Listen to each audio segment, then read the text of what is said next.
Hello friend, welcome to AJ land promoters. நம்ம இன்றைக்கி ஒரு வீட்டு மனை சேல் கொண்டு வந்திருக்கோம். இது எங்கே இருக்குன்னா நாகர்கோவில் வடக்கு சூரங்குடி. இந்த வடக்கு சூரங்குடிக்கு நம்ம நாகர்கோவில் பஸ் ரூட் பார்த்தோம்னா நாகர்கோவில், செட்டிக்குளம், பீச் ரோடு, மரவன் குடியிருப்பு, சூரங்குடி. நம்ம இப்போ பார்க்குறது தான் இந்த சேல் கொண்டு வந்திருக்கு வீட்டு மனை. இந்த வீட்டு மனை மொத்தம் 7 சென்ட். இந்த வீட்டு மனைக்கு 17 அடி பாத வசதி இருக்குது. இந்த வீட்டு மனை மேற்கு முகம் பார்த்து அமைஞ்சிருக்கு.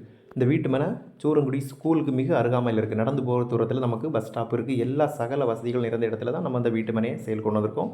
இந்த வீட்டு மனைக்கு ஒரு சென்ட்டுக்கு 11 லட்ச ரூபா கேட்குறாங்க. விலை வந்து நமக்கு பேச்சுவார்த்தைக்கு உட்பட்டது. இந்த வீட்டு மனை உங்களுக்கு வேணும்னா நம்ம நம்பருக்கு கால் பண்ணுங்கள். மறக்காமல் நம்ம சேனலை சப்ஸ்கிரைப் பண்ணுங்கள். மேலும் புது வீடு, வயல், தோப்பு வாங்க விற்கிறதுக்கு நம்ம நம்பரை கான்டாக்ட் பண்ணுங்கள். இந்த வீடியோவை இறுதி வரை பார்த்த அனைவருக்கும் நன்றி. அடுத்து ஒரு நல்ல பதிவில் உங்களை சந்திக்கிறேன்.